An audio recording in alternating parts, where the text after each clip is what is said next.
ये फिल्म जो है ना बनवास बहुत सारे रियल इंसिडेंट से प्रभावित है। इंडस्ट्रियलिस्ट हैं, बहुत बड़े उद्योगपति विजय पथ सिंघानिया से वो भी शायद आके आज मूवी देखने जा भी रहे हैं। और विजय पथ सिंघानिया साहब की भी कथा बड़ी दर्दनाक है। अब ठीक है, अब उनके पुत्र की क्या मजबूरी रही वो जाने, लेकिन कोई भी मजबूरी पिता के दुख से बड़ी नहीं है। इतनी सी बात समझ लीजिए। इस सब बातों को ध्यान में रखते हुए मैंने ये बनवास बनाई। बनवास इमोशंस का गदर। कौन दुनिया में ऐसा बंदा होगा, मतलब मैं तो साले को जान से काट के डाल दूं ऐसे लौंडे को, ऐसे बच्चे को जो अपने माता पिता के साथ ऐसा करे। आपने बोला ना वो हैंड पंप उखाड़ा, यहाँ तो साला मैं उसको ही उखाड़ दूं। कौन अनिल शर्मा है जो मथुरा में पैदा हुए और बंबई में आके बस गए और आज गदर जैसी फिल्मों में हमें एक्शन भी सिखा दिया और अब वनवास जैसी फिल्मों से शायद परिवारों को फिर से करीब लेके आने की। मथुरा में होली वाली गली में पैदा हुआ, आज गदर 1 गदर 2 के बाद अब बनवास लेकर आ गया हूँ। Given a choice to drink water from mineral water or hand pump, what would you prefer? Given a choice to go and walk on the Juhu beach or the ghats of Mathura? गुस्सा ज्यादा किसको आता है, सनी देओल को या नाना पाटेकर को? What would thrill you more, Gadar 3 clocking 1000 crore और वनवास क्लॉकिंग 500 करोड़? गदर 3 तो देखो 2000 करोड़ करेगी, लेकिन बनवास 500 करोड़ करेगी। आत्मा को बहुत शांति मिलेगी।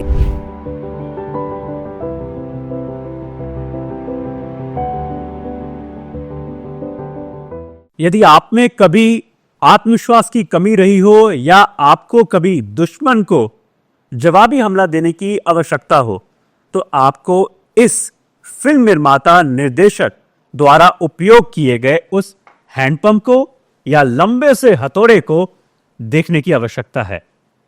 मथुरा भगवान श्री कृष्ण की जन्मभूमि से आए ने बंबई में गदर, तहलका और फरिश्ते जैसे फिल्मों को बनाकर लोगों के गुर्दे उखाड़ दिए और अब आने वाले कुछ 10 दिनों में वनवास जैसी फिल्म में अपने ही बेटे उत्कर्ष और साथ में नाना पाटेकर द्वारा फिर से दिलों को जीतने की कोशिश हो रही है। साथ में अब जुड़ गए हैं हमारे अनिल शर्मा जी। नमस्कार अनिल जी। यार तो बढ़िया बोलते हो भाई। Anil ji, it's a privilege कि मैं आज बंबई की नगरी में उस शख्स के साथ में बैठा हूं जिन्होंने पिछले साल गदर 2 से ना ही सिर्फ दिलों को जीता है, ना ही सिर्फ हिंदुस्तान के नारे फिर से जगा दिए हों इस देश में, बल्कि मुझे लगता है कि शायद अगर आज हम जिस चर्चा पे बैठे हैं, अगर हम बात करें पेट्रियाटिज्म की, नेशनलिज्म की और परिवारों को जोड़ने की, वो क्षमता सिर्फ शायद आज कुछ ही चंद फिल्म निर्देशकों में है और उनमें से आप आते हैं। समझना चाहता हूँ अनिल शर्मा है कौन? ये कौन अनिल शर्मा है जो मथुरा में पैदा हुए और बंबई में आके बस गए और आज गदर जैसी फिल्मों में हमें एक्शन भी सिखा दिया और अब वनवास जैसी फिल्मों से शायद परिवारों को फिर से करीब लेके आने? कौन है अनिल शर्मा? अनिल शर्मा तो सामने आपके बैठा है। अनिल शर्मा एक व्यक्ति है जिसे सिनेमा से बहुत प्यार है, जिसको लगता है कि सिनेमा ही उसका जीवन है और सिनेमा ही उसकी मृत्यु है। सिनेमा से ज़्यादा उसके जीवन में कुछ भी नहीं है। पब्लिक को एंटरटेनमेंट करना, पब्लिक के दिलों को आंदोलित करना, एंटरटेनमेंट से, आनंद से, यही अनिल शर्मा का कार्य है, यही अनिल शर्मा है। मथुरा में होली वाली गली में पैदा हुआ। पंडित तालचंद जोशी जो बहुत बड़े एस्ट्रोलॉजर थे, वो मेरे ग्रैंडफादर थे और उनके पास बहुत सारे फिल्म के लोग आया करते थे, गीता दत्त वगैरह ऐसे। और मेरे पिता किसी शर्मा जी जो भी खुद बहुत बड़े एस्ट्रोलॉजर थे और मेरे साथ मुंबई आ गए थे, तो मैं मथुरा में पढ़ता था, उनके पास मुंबई आ गया और फिर उन्होंने फिल्म बनाई, श्रद्धांजलि, हुकूमत जी और तहलका, ये सारी फिल्में उन्होंने ही प्रोड्यूस की और उनके साथ बस मैं लोगों को फिल्म बनाता रहा, करता रहा और बस आज गदर 1 गदर 2 के बाद अब बनवास लेकर आ गया हूँ। क्योंकि बनवास सिर्फ इसलिए क्योंकि गदर 2 के बाद, वो भी इतनी बड़ी एक्शन पिक्चर के बाद, ये फैमिली फिल्म सिर्फ इसलिए क्योंकि मैं चाहता हूँ कि जो लोग अपने माता पिता को प्यार करते हैं, प्यार तो सभी करते हैं, लेकिन कहीं ना कहीं वक्त की धूल, मजबूरियों की धूल उनकी आत्मा पर, उनके दिलों पर पड़ गई है, वो कोई हल्की सी फूंक से थोड़ी सी छट जाए और वो फिल्म देखें और फिल्म खत्म हो, और फिल्म खत्म होने के बाद वो सबसे पहले अपने माता पिता को याद करें, उनके गले लगाएं और उनसे लिपट कर रो पड़े। बस इसीलिए ये फिल्म बनाई। बिल्कुल। Anil ji, I mean, of course, many congratulations to you for what you have done to the Hindi cinema. Very unparalleled success. इतना शायद हुकूमत दिलों पे सिनेमा के थ्रू शायद ही बड़े कम लोग हासिल कर पाते हैं इतने छोटे से समय में, और वो भी तब जब आप बम्बई से ना बिलोंग करते हो, बाहर से आए हों, कॉन्कर किया। हालांकि बड़े सारे एक्टर्स भी दिल्ली से आए और बाहर से आए, नगरों से आए। बट आपसे आज ये समझना चाहता हूँ कि जब प्लॉट्स बनते हैं, चाहे गदर 1 या गदर 2 की हो, पहले तो ये समझना चाहता हूँ ये इतने बड़े हथौड़े और हैंडपंप की जो सिंबॉलिक, मैं कहूँगा एग्रेशन है, वो आप कहाँ से लेके आते हैं? वो कहाँ से आए थे? थॉट प्रोसेस कैसे होते थे? देखिए क्या होता है, जैसा संसार चल रहा है हर सदियों से, एग्रेशन व्यक्ति के अंदर पैदाइशी उसके डीएनए में, क्योंकि जब व्यक्ति पैदा हुआ है तो जब वो गर्भ में ही है तो वहीं से ही उसकी प्रॉब्लम शुरू हो जाती है। माँ उसको बहुत प्रोटेक्ट कर रही है, लेकिन फिर प्रॉब्लम्स तो है, तो वहां से ही उसके अंदर लड़ने की क्षमता आ जाती है। मिलियंस ऑफ स्पर्म में से एक स्पर्म बनता है, मनुष्य बनता है, या इंसान के जन्म में जन्म देकर पैदा होता है। तो स्ट्रगल तो वहां से शुरू हो गया, तो अग्रेशन तो उसी लम्हे से आ गया। तो अग्रेशन तो आदमी के अंदर है, और ये हमारे पास जो फिल्म जो माध्यम है, ये जो कैमरा जो माध्यम है, इससे हम अग्रेशन बाहर निकाल करके, तो वो जो अग्रेशन अंदर है वो कभी हैंडपंप में, कभी हथौड़े में, कभी हुकूमत में, मशीन गन में, किसी ना किसी तरह से निकल आता है, कभी डायलॉग्स में, कभी बातों में। अब एक फिल्म थी मेरी हुकूमत, जो बहुत बड़ी ब्लॉकबस्टर भी, बिल्कुल। और उन दिनों क्या था, क्रिकेट का मैच हो रहा था, क्रिकेट मुझे बहुत पसंद थी, तो पाकिस्तान के जावेद मियांदाद साहब जो बहुत ही बड़े क्रिकेटर है और बड़ा ही मैं उनका फैन रहा हूँ। और क्रिकेट है, किसी भी देश का खेलने वाला हो, अच्छा जो खेलता है आप उसको पसंद करते हैं, लेकिन जब वो आपके खिलाफ कुछ छक्के वक्के मारता है तो आप उससे नफरत करने लगते हैं। तो जावेद मियांदाद ने एक छक्का मारा था लास्ट बॉल पे, वो छक्का ऐसा लगा, वो मैच जीत गए, कि मेरे सर पर ही लगा। तो ऐसा लगा, मुझे फील हुआ, तो मेरे को बड़ा गुस्सा था उस बात पे। तो मैंने हुकूमत में डायलॉग रख दिया, सुधीर था, धर्मन जी उसको बोलते हैं, बिल्कुल, कि जावेद मियांदाद रख दिया, मियांदाद तो नहीं रखा। और उसकी मुंडी वुंडी काट के और जो टकला वकला करके गधे पे निकाला, वो अंदर का एग्रेशन था। ऐसा नहीं कि मैं ये चाहता था, Javed Miandad, I love him, I love his cricket ji. And लेकिन वो एक मैं बच्चा था, 26-27 साल का था तब, तो मेरे मन का वो एग्रेशन था, मन का वो गुस्सा था, वो फ्रस्ट्रेशन था, राइट, तो उसके उस तरह से निकला। राइट, होता है जब आप गदर बनाते हैं तो आप कह देते हैं कि भाई हमें कोई एतराज नहीं कि आपका पाकिस्तान जिंदाबाद रहे, हमें कोई एतराज नहीं, इस्लाम प्रेम तो सबसे बड़ा धर्म होता है, परिवार सबसे बड़ा धर्म होता है। उसके बावजूद भी अगर कोई व्यक्ति आपको कहे हिंदुस्तान मुर्दाबाद, तो गुस्सा तो आएगा ही आएगा। मेरा मन तो कर रहा था बिल्डिंग उखाड़ के फेंक दूं, लेकिन हमने सिर्फ हैंडपंप ही उखाड़ा। अच्छा अनिल जी, एक बड़ी मैं कहूँगा मेरे जहन में ये सवाल इसलिए बार बार आता है, जब मैं गदर 2 को 15 अगस्त को देखने भी गया ना, एक अंदर मेरे रिजॉल्व था कि आज ज़रूर देखेंगे, पिछले साल तो फैमिली के साथ में गया, लेकिन उसको मैंने रिपीट पे जब दोबारा देखा 2-3 बारी, तो एक सीक्वेंस है जहाँ पे विलन पूछ रहे हैं सनी देओल से, तीनों टाइड हैं आपके बेटे उत्कर्ष, सनी देओल और हीरोइन, तो जब सिमरन, तो जब ऑप्शन दी जाती है सनी देओल द्वारा कि देखिए एक तरफ गीता और एक तरफ कुरान है, क्या चूज करेगा, और एक तरफ उत्कर्ष खड़ा है और एक तरफ लड़की खड़ी है, तो आपसे सिर्फ ये समझना चाहता हूं कि विलन को आपने ऑप्शन दी मूवी में गीता को चूज करने की, वो कैसा ट्विस्ट था, वो क्या विलेन को लगता, विलेन के लिए धर्म कोई महत्वपूर्ण नहीं था, विलेन का एक मुखौटा है धर्म, उसके लिए पावर इंपॉर्टेंट है, धर्म इंपॉर्टेंट नहीं था। वो रिलीजन का नाम लेकर लोगों को परगलाला है। तो जब उसकी मृत्यु पर आई, उसकी जान पर आई, तो उसने कहा क्या फर्क पड़ता है, वो गीता की तरफ चला गया जी। तो उसके लिए कोई इंपॉर्टेंट था ही नहीं अपना धर्म। अगर मर्द होता और धर्म उसके लिए महत्वपूर्ण होता तो गर्दन कटवा देता। हमारे यहाँ गुरु गोविंद साहब से और कितने लोगों ने अपनी गर्दन, उनके बच्चों ने, 5 प्यारों ने, कैसे कैसे लोगों ने अपनी गर्दनें कटवाई हैं जी, धर्म और देश की खातिर जी। तो वो तो मतलब रियल सोल है ना, Right. रियल व्यक्तित्व है जी। रियल, मतलब सच सच मायने में ईश्वर के बंदे हैं। नहीं, मैं सवाल इसलिए पूछा क्योंकि उससे पहले कहीं ना कहीं एक डायलॉग है सनी देओल का बड़ा फेमस हुआ, गजबा हिंद नहीं, ये जज्बा हिंद है।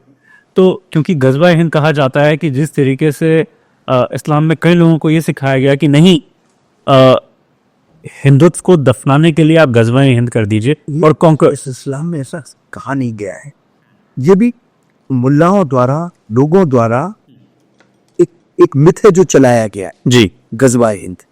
एक्चुअली मुझे नहीं लगता, जितना मैं तो बहुत ज्यादा कुरान का ज्ञाता नहीं हूँ, लेकिन जब गदर वन में लिख रहा था मैंने उस वक्त कुरान हिंदी में मंगा के थोड़ी सी पढ़ी थी, और मुझे तो इसमें ऐसा कुछ लिखा नहीं, मैंने कहीं ऐसा पढ़ा नहीं कि जहां मैं उन्हें कहा हो कि हिंदुओं को दफनाओ। काफिर वो उसको कहते हैं कि जो कि इस्लाम पे ना चले, जो कि ईमान पे ना चले, उसको कहाँ से कहते हैं? तो वो कोई भी व्यक्ति संसार का जो ईमान पे ना चले वो काफिर है, फिर किसी भी मजहब का क्यों ना हो। तो ये उनका कहना है, ये कि नहीं कहते कि हिंदू काफिर है, वो ये ना कहते कि क्रिश्चियन काफिर है, वो कहते हैं जो ईमान पर ना चले वो काफिर है। तो ये तो यही गीता कहती है, यही बाइबल कहती है, यही गुरु नानक देव कहते हैं कि जो ईमान पर ना चले वो आदमी गलत है। तो ऐसा है नहीं। गीता पढ़ने का भी मौका मिला? बिल्कुल, बहुत पढ़ा बचपन में, तो मैंने पूरी भागवत महाभारत सब पढ़ा हुआ। तो पहले आपका उत्तर दे दूं तो ऐसा नहीं है गजब, तो इसलिए हमने कहा कि गजबा हिंद नहीं, जज्बा हिंद की बात करो। जो मैं एक शब्द लेके आया, जज्बा हिंद कोई शब्द था नहीं, कभी था ही नहीं। जी। तो जब डायलॉग दिख रहा था तो अचानक ये डायलॉग क्रिएट हुआ। अच्छा, तो वैसे जज्बा हिंद आपके मन में आपको लगा कि नहीं होना चाहिए? होना चाहिए। मेरा ही चाहिए, जज्बा हिंद कोई शब्द है नहीं, जी। जज्बा हिंद कोई शब्द था नहीं, शब्द क्रिएट होते हैं। अच्छा, आपने क्रिएट किया उसको? तो मैंने क्या क्रिएट, ऊपर वाले ने आमद दे दी, हो गया क्रिएट। बिल्कुल बिल्कुल। गजबा से जज्बा दिमाग में अचानक आ गया, राइम बन गई। मुझे लगा ये शब्द तो बहुत बढ़िया, गजबा हिंद नहीं जज्बा हिंद हो, कि भाई हिंद के लिए नफरत मत करो, हिंद के लिए प्रेम करो। बिल्कुल। तो ये बात कहना चाहता था। बिल्कुल। उससे आगे भी बढ़ूंगा क्योंकि वनवास जो आ रही है फिर से उत्कर्ष को एक वापस लेके आ रही है। उसकी एक 1.5 साल बाद वापसी कर रहे हैं आप। तो कहीं ना कहीं जब उत्कर्ष की आप एक्टिंग देखें, चाहे वो उनकी पुरानी फिल्में देखें और गदर 2 देखें और अब देखें, आपको लगता है कि एक सेंस ऑफ मैच्योरिटी है? चॉकलेट बॉय से उठ के अब वो बियर्डेड इमेज, और आपने बोला नहीं की कोशिश करिए, एक कॉन्शियस कॉल है या उत्कर्ष की तरफ से एक डिसीजन था? उत्कर्ष क्या है, बहुत ही ब्रिलियंट एक्टर। बचपन में जब वो 5 साल का था तो गदर 1 में देखिए क्या परफॉर्मेंस थी उस बच्चे का। वो बेसिकली पढ़ा लिखा बच्चा है, फर्स्ट क्लास फर्स्ट आने वाला बच्चा है। अमेरिका में 5 साल पढ़ के आया। कहाँ पे रहा? चैपमैन यूनिवर्सिटी अच्छा, करके आया और बहुत कुछ तो करता he stayed for 5 years in the US? Fight किया। अच्छा, 17 साल की उम्र में चला गया था, 22-23 में आया। राइट।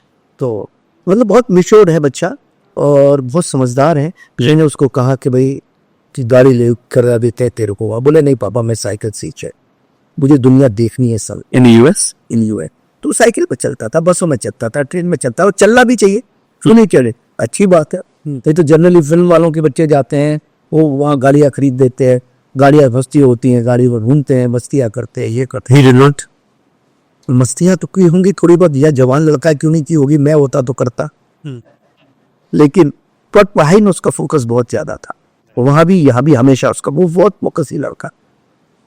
जब जीनियस आई तो जीनियस में उसका करेक्टर था कि वो पढ़ रहा है, बिल्कुल। तो उसी हिसाब से उसका लुक होगा। हम्म, और जब गदर आई तो गदर के फर्स्ट पार्ट में उसका लुक वैसा ही था, लेकिन सेकंड पार्ट में क्योंकि वो कैदी हो गया तो लुक अलग था। करेक्ट। यहाँ तो बनारस का ठग है, बनारस का एक बनारसी ठग है, बिल्कुल। तो यहाँ एक किरदार अलग है, वो अलग किरदार है, तो उस किरदार के हिसाब से उसने अपने आप को ढाला। उत्कर्ष का क्या है कि वो किरदार के हिसाब से अपने आप को ढालता है, वो ये नहीं सोचता कि मेरा चॉकलेटी लुक है या मेरा ऐसा एक्शन वाला लुक है, जैसा किरदार होगा वैसा वो अपने आप को ढालेगा। और मेरे से कई बार लोग सवाल करते हैं तो भाई उत्कर्ष, मैं हमेशा कहता हूँ कि भाई उसकी उम्र एज में वो करेक्ट लड़का है, करेक्ट एक्टर है, करेक्ट लुक है, और वाई नॉट उत्कर्ष, इसलिए कैसे वो मेरा बेटा है इसलिए नहीं जी। ये तो कोई उसकी डिस्क्वालिफिकेशन है नहीं, तो इसीलिए कोई दूसरा भी लड़का लेता तो किसी का तो बेटा होता ही बस। बिल्कुल। But I also come back to your other family members. आपकी बेटी के बारे में भी मैंने बहुत पढ़ा, रिसर्च करी, जिस दिन आपसे मुलाकात हुई पहली बारी, तो उसके बाद तो बड़ी खुशी मिली कि that your daughter has actually decided to take a career in singing, and that too western singing, which is not an easy job to do, especially when she is born in the Hindi film industry, people are surrounding her. तो वो एक कितना difficult decision था अपनी बिटिया को आपने, वो क्या है, बालिका मेरी कैरबिना उसका नाम है, कैरबिना शर्मा। ये नाम वैसे बाय द वे कैसे पढ़ा? कैरबिना, कैरवी उसके चांदनी को, कैरवीना अच्छा चांदनी से है जी। तो उसका नाम भी कुछ ऐसा पड़ गया कि लगता है तो संस्कृत का नेम, लेकिन लगता अंग्रेजी नाम है। डेस्टिनी नहीं रखा उसका नाम, मैंने तो रखा नहीं। तो उसको बचपन से अंग्रेजी गानों का शौक, अंग्रेजी म्यूजिक का शौक, वो करते करते उसने स्वयं डेवलप किया। माँ उनकी सिंगर है, क्लासिकल से करा गया, तो वहाँ से उनके अंदर, उसके अंदर वो आ गया। वो भी अमेरिका गई, वहाँ भी LSCM में 4 साल वो करके आई। अब उसको अंग्रेजी म्यूजिक करना है कैरबिना को, तो कर रही है, अपना मेहनत कर रही है, अपना स्ट्रगल कर रही। इसमें हम उसकी कोई हेल्प भी नहीं कर सकते, तो क्या हमको तो माता को पता है नहीं ना, वो हमारी फील्ड है। वो अर्श हमको बोलते हुए हमको वो खुद ही करती है अपने आप। अच्छा। अभी 6-7 अपने गाने अभी प्रोड्यूस किए, मेरे से कोई हेल्प नहीं ली। अपना आप रिकॉर्डिस्ट ढूंढा, अपने आप को लिखती भी है, वो गाती भी है वो, जी, और म्यूजिक भी बनाती, कंपोज भी करती, क्या बात है। प्रोड्यूस भी करती। तो आजकल वो न्यूयॉर्क में अभी यही अभी यहीं पे ही यही सपोर्ट करेगी वनवास को? गदर में भी उसने एक कुछ लाइनें गाई थी, जो कि गदर में गदर 2 में एक पार्टी सीक्वेंस था, उसमें एक अंग्रेजी गाना बजता है पीछे पार्टी सीक्वेंस में। अच्छा हाँ, तो उसका ही था, उसने कंपोज किया, उसी ने बनाया। अच्छा, ये बात कभी इतनी सामने नहीं आ पाई। ओ कहती नहीं बाबा जी, भाई ये तो ठीक है, आपके लिए कर दिया मैंने। अच्छा, दूसरा अनिल जी, एक मेरे अंदर बड़ी क्यूरोसिटी इस बात को लेके रहती है कि आपका जो एक एफिनिटी है ना देओल परिवार से, वो मुझे लगता है कहीं ना कहीं आपके लिए एक लकी मैस्कट रहे हैं। क्योंकि मुझे वो दौर याद आता है, मैं तो बहुत छोटा हुआ करता था, लेकिन तहलका देखने का बड़ा शौक था। क्योंकि जब अमरीश पुरी का जो कैरेक्टर था ना, वो आपने बड़ा सोच समझ के बनाया। तो गम्बो के बाद में वो दूसरा एक ऐसा विलन कैरेक्टर था, जहाँ पे ऊपर वो पहाड़ पे बैठे हैं, और मल्टी स्टार कास्ट आपकी वो फिल्म थी, मुझे याद है उस दौर में।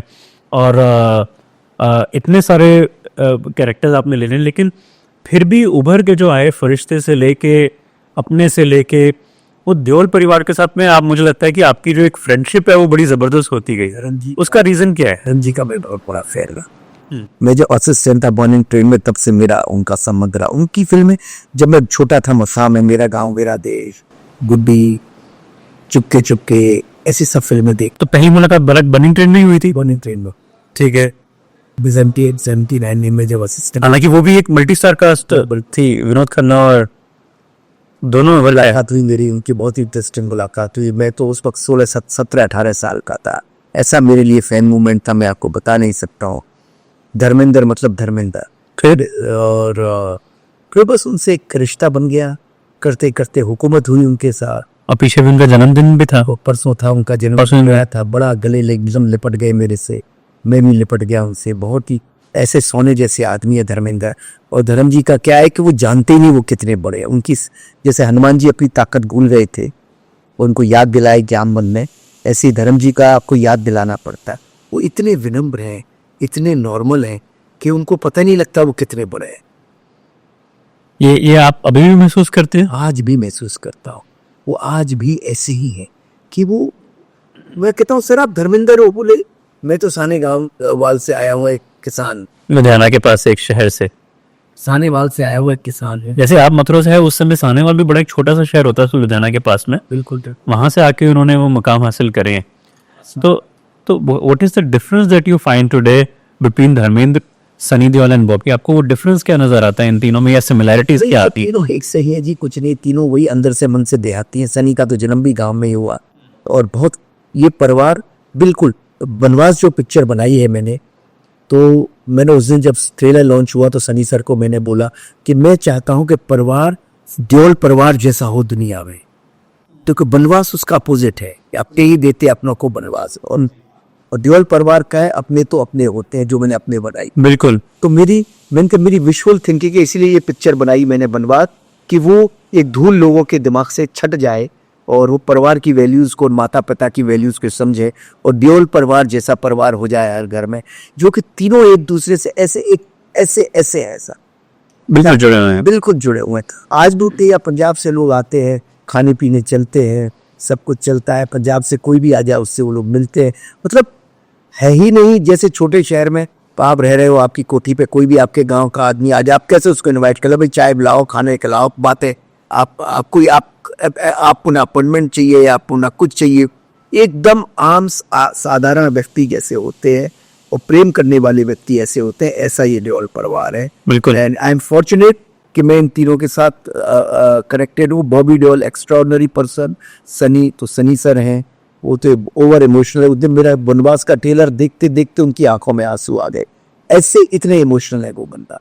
और धर्म जी की तो बात क्या, धर्मेंद्र बियॉन्ड एवरीवन। अनिल जी, एक बड़ा मेरे जहन में सवाल बार बार आता है, गदर 2 ने जो ब्लॉकबस्टर रेवेन्यू जनरेट किया 780 करोड़ के आसपास, मैं बड़ा हैरान रह गया इस बात को सोचते सोचते कि क्या फिल्म निर्देशक एक गैम्बल तो नहीं ले रहा वनवास बनाते हुए कि एक तरफ 800 करोड़ फिल्म बनाती है एक्शन से, एक्शन ही है जो इस देश को शायद सिनेमा की तरफ लेके जाता है, या बहुत ज़्यादा अगर मैं कहूँ सस्पेंस या थ्रिलर्स होती हैं, पर आपने एक इमोशनल फिल्म दोबारा अपने के बाद में टच करी, 20 साल बाद करीब अगर मैं कहूँ वापसी हो रही है उस इमोशनल ड्रामा की। Don't you think that it is sort of a gamble, और what was the compulsion for you to arrive at this slot? कोई गैम्बल नहीं है, गदर भी फैमिली फिल्म थी, अपने भी फैमिली फिल्म थी, और मैंने पहले अपना कैरियर ही श्रद्धांजलि से शुरू किया था जो फैमिली फिल्म थी। तो एक तरह से इसमें तो मैं घर वापसी है, ये फिर से अपने जहाँ से मैंने लाइव में कैरियर शुरू किया वहाँ मैं आ गया।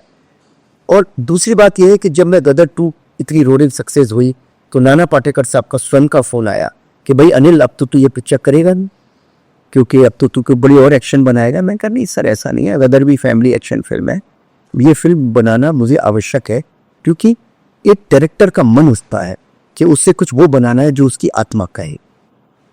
दुनिया ने इतना दिया है मुझे, फैंस ने इतना दिया है, गदर 2 जैसी सफलता दे दी, तो अब मेरा भी कर्तव्य है मैं कुछ फैंस को वापस दें। तो मैं एक ऐसी फिल्म बनाना चाहता हूँ जो कि आंदोलित कर जाए लोगों को, लोगों की फैमिली वैल्यूज को और बढ़ा दे। क्योंकि क्या है कि हर 20 साल में एक बागबान, एक अवतार जैसी फिल्म आती है और ये स्पेस पूरा खाली था। गदर 2 के बाद मुझे मालूम था सब एक्शन एक्शन, देखो सब एक्शन ही चल रहा है, उसके बीच में बसंत की फुहार की तरह एक फैमिली फिल्म आएगी तो बहुत अच्छा लगेगा। क्या है कि माता पिता का कर्तव्य होता है बच्चों को पालना, और बच्चों का कर्तव्य होता है, धर्म होता है माता पिता को संभालना जब वो बूढ़े हो जाए। इस मैसेज को मैं फिर से लोगों तक पहुंचाना चाहता था। ऐसा नहीं लोगों के दिल में नहीं है, सब जानते, लेकिन अपने काम की व्यस्तता से, अपनी जिंदगी की व्यस्तता से उस समय नहीं दे पाते अपने बूढ़े माँ बाप को। तो आपने भी संभाला अपने माँ को कभी? बिल्कुल, जब पूरी कोशिश की, और पूरी कोशिश की, घर घर में बनवास है।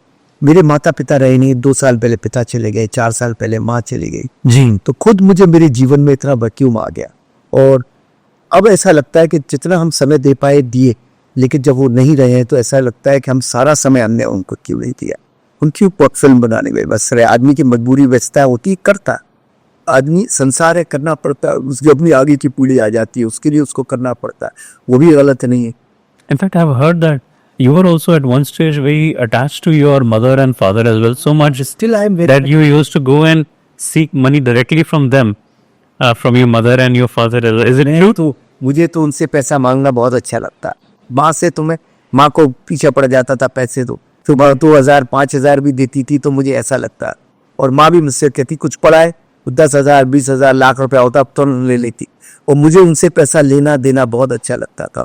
जब मैं उनके हाथ में पैसा रखता था तो उनकी जो स्माइल आती थी वो अनबिलीवेबल, वो उसको मैं बहुत हिस करता हूँ। Really? और माँ से जब मैं लेता था तो माँ मतलब कहीं ना कहीं से निकाल के दे देती थी, और मुझे अच्छा लगता था।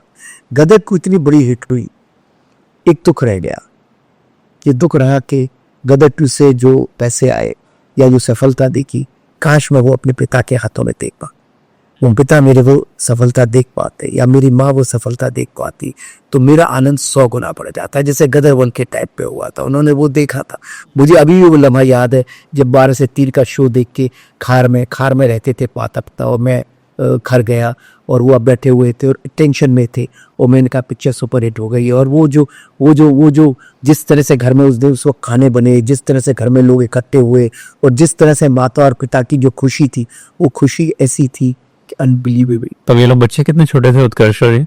उत्कर्ष तो बहुत 5-6 साल 5-6 साल का था फिल्म में, और कैरविना अब 2 साल की थी। अच्छा। 6-7 साल का, वो 2 साल की। और आपकी उम्र करीब 40 का 40-45? मेरी वो 60 की हो गई साहब। नहीं, उस समय जब गदर आई थी, जब गदर 1 आई थी तो 40 की you must be just about 40। 40 थे। राइट। बट अगर अनिल जी मैं आज इस दौर में आके बात करूं, क्या आपको आज भी लगता है कि कहीं ना कहीं सिनेमा में लोग जाके मूवी देखना ज्यादा प्रेफर करते हैं rather than sitting in home and seeing an OTT? देखिए ना क्या भीड़ लगी हुई है थिएटरों में, क्या भीड़ लगी हुई है। अभी पुष्पा में लगी ना भीड़, जी। गदर में लगी थी ना भीड़, तो भीड़ तो लगी है। पब्लिक को, हम घर में खाना खाते हैं रेस्टोरेंट में, हमें अच्छा लगता है ना खाना खाने जाना, तो ऐसा नहीं है। हम आदमी का बेसिक नेचर है आउटिंग, उसको बाहर जाना है, पर आप उसको ऐसा मटेरियल दो कि उसके पैसे की वैल्यू से मिल जाए। मैं जब पिक्चर बनाता हूँ तो मेरा मन में पहला सिद्धांत ये होता है कि भाई पब्लिक को पैसा उसका पूरा मिल जाए एंटरटेनमेंट से। गदर की टिकट रेट हमने 300, 400, 250 से लेके 400 तक रखे, 1000, 1200 नहीं रखे। अगर हमने 800, 1000, 1200 गदर के टिकट रेट रखे होते तो हमारा बिजनेस 1500 करोड़ होता, जो हमारा फुटफॉल है। बिल्कुल। पर हमने नहीं रखा, हमने रखा कि भाई पब्लिक देख सके, आम आदमी की पिक्चर है, आम आदमी देखे। तो इस बार आप कितना रख रहे हैं? हम इतने रखेंगे 300, 250, 400 बस। It's not going to be more than that? नहीं लिए बस, जो उतना ही लगे। अगर मैं बात करूं गदर 2 की भी, तो आपने कहीं ना कहीं उसमें देवानंद का भी जिक्र किया कि वहाँ के लोग बड़ा पसंद करते हैं देवानंद जैसे। और अगर मैं राजेश खन्ना, मैं अगर आपकी और देवानंद जी की कई बार कुछ सिमिलैरिटीज भी देखूं, तो वो भी अपनी कुछ फिल्म एक्टर्स को लेके या फिल्म एक्ट्रेसेस को या तो लॉन्च डेब्यू करवाते थे। आपने भी पिछले 7 हीरोइन लॉन्च किया और देव साहब का मैं फैन रहा। तो क्या वहीं से आ रही है ये? जहाँ तक मुझे याद है कि मैंने जो पहली फिल्म की थी जो मेरे जहन में रह गई थी, वो थी जॉनी मेरा नाम। और तब मैंने वहाँ पूछा था किसी ने हीरो का नाम क्या है, बोला देवानंद। तो मुझे लगता था हर फिल्म में हीरो का नाम देवानंद ही होता है। जी। लेकिन अगर मैं फिल्म की एसेंस को बात करूं, हार्ट को बात करूं, कोर इशू या सेंटर को बात करूं, मुद्दा ये है कि फिल्म को इंस्पायर किस मुद्दे ने किया? फिल्म को इंस्पायर किया मुझे लगता है शायद उस दौर में जब जनरेशन हो आए जिन्होंने अपने माता पिता को छोड़ दिया। सुनने में यह आया, शायद चर्चा में भी है कि बड़े एक इंडस्ट्रियलिस्ट हैं, बहुत बड़े उद्योगपति विजय पथ सिंघानिया से, वो भी शायद आके आज मूवी देखने जा भी रहे हैं। जी। तो जब ऐसे किस्से सामने आते हैं, मुझे याद है कई ब्यूरोक्रेट्स भी रहे, पॉलिटिशियंस भी रहे जब लोगों ने छोड़ दिया। डू यू थिंक कि टी.एन. सेशन साहब याद आया मुझे, आपको लगता है कि दीज इश्यूज सेशन साहब जो हैं, किसी जो मैंने पढ़ा था अखबारों में, किसी ओल्ड हाउस में रह रहे थे जी, अपने घर में नहीं रह रहे थे। ठीक है। और क्या रीज़न है मैं नहीं जानता। क्या है कि मैंने अखबारों में बहुत खबरें पढ़ी। ये पिछले दिनों भी एक खबर आई थी कि एक बच्ची गई और एक ओल्ड हाउस में गई अपने स्कूल टूर में, तो वहाँ पता लगा उसकी ग्रैंड मदर उससे मिल गई और दोनों बहुत रोए। उसको उसके घर वालों ने बोल दिया था कि उसकी ग्रैंड मदर मर चुकी है, और वो गई तो इत्तेफाक से उसने देख लिया। ऐसे कितने, जब मैं बनारस में शूटिंग कर रहा था, कितने ऐसे लोग मिले। अखबारों में खबरें मिली कि कोई बंदा जो है अपनी माँ को ट्रेन में छोड़ के चला गया, और माँ को पता ही नहीं है कहाँ जा रहे हैं। ये सब लोग डिमेंशिया के मरीज हैं, इनको कुछ याद नहीं है, घर पता नहीं। तो ये क्या होता है, उनको लगने लगता है कि माँ बाप बोझ हो गए। तो ये खबरें में बहुत पढ़ता था। ये फिल्म जो है ना बनवास, बहुत सारे रियल इंसिडेंट से प्रभावित है जी। बहुत सारा दर्द है दुनिया में। उस दर्द से, दर्द की स्याही में हमने अपने भावनाओं की कलम डुबो के, अगर हम कहें तो हमने ये कथा लिखी है। तो विजय पथ सिंघानिया भी इसी सिलसिले में आ रहे हैं। और विजय पथ सिंघानिया साहब की भी कथा बड़ी दर्दनाक है। अब ठीक है, अब उनके पुत्र की क्या मजबूरी रही वो जाने, लेकिन कोई भी मजबूरी, हमारे यहाँ पिता अगर खराब भी हो तो भी वो सर्वोपर है। हमारे यहाँ ऐसा वेदों में, पुराणों में कहा गया है, पिता सर्वोपर है। कोई भी रीजन, कोई भी आपकी मजबूरी पिता के दुख से बड़ी नहीं है। इतनी सी बात समझनी है। इस सब बातों को ध्यान में रखते हुए मैंने ये बनवास बनाई, और मुझे उम्मीद है आज की यंगर जनरेशन को ये पिक्चर बहुत पसंद आएगी। बिल्कुल। और अब यंगर जनरेशन देखेगी तो अपने माता पिता को दिखाएगी, माता पिता देखेंगे तो अपने बच्चों को दिखाएंगे। ये एक फिल्म नहीं है, एक आंदोलन है, एक इमोशंस का गदर है। लोग कहते हैं ना गदर के बाद में, गदर के बाद ये गदर ही है। बनवास इमोशंस का गदर। जी कौन है, क्या बात। कौन कौन दुनिया में ऐसा बंदा होगा, मतलब मैं तो साले को जान से काट के मर डाल दूं, ऐसे लौंडे को, ऐसे बच्चे को जो अपने माता पिता के साथ ऐसा करे। आपने बोला ना वो हैंड पंप उखाड़ा, यहाँ तो साला मैं उसको ही उखाड़ दूं जो माता पिता के साथ ऐसा करे। माता पिता से हमने डायलॉग रखा है ना नाना का, जी जो बहुत वायरल हो गया है, मिलते पर के थे, अगर उसमें तुम्हें कूड़े के ढेर में फेंक दिया होता तो क्या होता, बिल्कुल क्या होता। अच्छा बच्चा पैदा होता है, फेंक दे, बच्चा बीमार होता है तो आप अपनी नौकरी छोड़ देते हैं, आप अपना बॉस को भी झगड़ जाते हैं, आप सब कर लेते हैं, और तो आप उसके लिए सारी छुट्टियां ले लेते हैं। बाप बीमार है तो आप क्यों नहीं कर सकते, बिल्कुल बाप क्यों बोझ लेने लगता है। बिल्कुल तो ये बाप भी तो बच्चा ही हो जाता है। एब्सोल्युटली तो इतनी सी बात है, इतनी सी कहानी है, जो कि मुझे लगा एज ए डायरेक्टर मेरे लिए ये बनाना बहुत जरूरी था। एब्सोल्युटली पैसे धन तो सब कमा लेते हैं, एब्सोल्युटली भगवान ने बहुत दे दिया गदर में, सब कुछ है, तो व्हाई नॉट उस सोसाइटी के लिए कुछ करें। As a filmmaker, as a director हमारी जिम्मेदारी है, इसीलिए हर ये फिल्म निभाई है। एब्सोल्युटली। एंड अनुज जी, एक मैं आपसे before I and this interview very quickly I must ask you this question कि आपकी जो फिल्म की शूटिंग लोकेशंस होती है ना, वो बड़ी जबरदस्त इंस्पायरिंग होती है। मैं बड़ा चाहे मैं आपको अपने उस दौर की बात बताना जब मैं पत्रकार शायद नहीं भी था, आज से 20-25 साल पहले, जब मैंने तहलका देखी, फरिश्ते देखी, ये जो मूवीज की लोकेशन और फिर गदर में भी आया, वो लोकेशन आप स्काउटिंग कैसे करते हैं? मैंने एक बार सवाल सुभाष जी से भी पूछा था, देखिए तो उन्होंने बोला हम गाड़ी में जीप में जाते थे लोकेशन शूट करने। क्या आप भी वैसे करते हैं? इसलिए पैदल पैदल भी जाते हैं हम, तो कितना पैदल चल चल के जाते हैं। क्या होता है, गदर थी कहाँ पे हुई थी बात? लोकेशन भी कहानी का एक हिस्सा होती है। ठीक है जब आप फिल्म बनाते हैं, अब आप एक इंटरव्यू करने आते हैं, आपने कितनी देर तलाश किया कि मैं यहाँ ब्लॉक लगाऊं, यहाँ ब्लॉक लगाऊं, क्यों? क्योंकि आपको अल्टीमेटली लोकेशन आपको सेट करती है, आपके बैकड्रॉप सेट करती है आपके इस इंटरव्यू को, इसलिए आपने काम कर रहे हैं। ऐसी हमारी भी लोकेशन सेट करती है। दो, अब बनवास की बात करें, शिमला में हमको हुई, लगा बनारस में हुई। कि, हमको लगा कि कहाँ करें, हमने बहुत सोचा, बहुत सोचा, तो हमें लगा बनारस ही, काशी नगरी, क्योंकि भारत की सबसे पुरानी नगरी है और ये इमोशन भी सबसे पुराना है। तो हमने सोचा सबसे पुरानी नगरी काशी, और उसी में सबसे पुरानी कथा जो है इमोशन की से शुरू की जाए। ठीक है, इसलिए हमने काशी चुनी। और काशी जहाँ एक तरफ मुंडन हो रहा है, एक तरफ चिताएं जल रही हैं, एक तरफ ब्याह हो रहा है, एक तरफ ऐसे एक शॉट लिया है मैंने, या मुंडन हो रहा है, या चिता जल रही है, या शादी हो रही है, या पिंडदान हो रहा है, वही नाना भी बैठा हुआ है। तो ये सारे उत्सुक, सारे उत्सव, सारा संसार एक साथ एक जगह होता है, वो काशी है। और शिमला इसलिए हमने चुनी कि हम चाहते थे कि कोई एक ब्यूटीफुल लोकेशन हो, जहाँ के बहुत ही, और शिमला से सुंदर क्या इस देश में, बहुत सुंदर जगह, but Shimla queen of hills, मुझे क्वीन ऑफ हिल्स कहते हैं, और बर्फ से घरा ढका हुआ घर। और आप हैरान हो जाएंगे एक चीज सुन के, कुदरत ने हमें कैसे साथ दिया। हम 1 महीने तक शूटिंग करते रहे, बर्फ नहीं गिरी, और जनवरी का महीना, बर्फ तो गिरनी चाहिए थी, बिल्कुल, लेकिन बर्फ नहीं गिर रही है। और हमें सीन शूट करना है, घर में बर्फ चाहिए, इधर चाहिए। हमने कहा क्या कर, फाइनली हमने बहुत सारा नमक मंगाया, कई ट्रक कि नमक हम डालेंगे, ये हम करेंगे, वो हम करेंगे, हम VFX में करेंगे इस। लेकिन रात को ऐसी खड़ खड़ खड़ आवाज हुई, और सुबह उठे तो होटल के बाहर इतनी बर्फ थी कि गाड़ियों को बुलाने में 4 घंटा लग गया। और ऐसी बर्फ, ऐसी बर्फ, ऐसी बर्फ, हमने सीन शूट किया 8-9 घंटे तक शिमला में बर्फ, फ्री में, बर्फ में, कुफरी में नहीं, शिमला के अंदर बर्फ। और ऐसी बर्फ, ऐसी बर्फ, ऐसी बर्फ के पूछो मत। शिमला कुफरी कहीं गिरी नहीं, उस दिन ऐसी गिरी कि पूछो मत। तो कुदरत ने भी हमें बहुत साथ दिया, क्योंकि हमारा जो मकसद है जी, मकसद हमारा बहुत अच्छा है कि हम इस फिल्म से सोसाइटी में कुछ करना चाहते हैं, कुछ देना चाहते हैं, इसीलिए शायद कुदरत ने हमारा साथ दिया। राइट।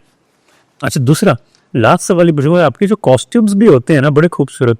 जब आपने तारा सिंह की ये कॉस्ट्यूम बनाई, पगड़ी और वो चेक शर्ट में भागना, जी, वो बड़ा, वो क्या आइडिया कहाँ से उस आता है? आइडिया, कॉस्ट्यूम तो क्या होता है, कॉस्ट्यूम डिजाइनर के साथ बैठते हैं बहुत सारे। उस समय कौन थे कॉस्ट्यूम डिजाइन? उस समय गदर में किया था, सनी की कॉस्ट्यूम की थी, डिम्पल जी की बहन थी, उन्होंने।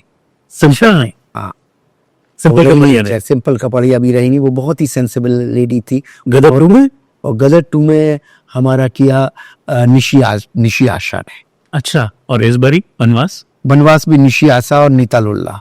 अच्छा, क्योंकि आपके जो कॉस्ट्यूम्स होते हैं ना, आपने अपने बेटे को भी मफलर्स पहनाए, स्कार्फ्स पहनाए, हाँ, बिल्कुल। स्वेटर्स दिए। वो दौर था तो वो दौर तो करना ही था। हाँ, और मुझे लगता है इस बार भी आपने चेक ब्लेजर्स रखे हैं. हाँ, बिल्कुल वो चक ब्लेजर नाना पाटेकर के लिए स्पेशली।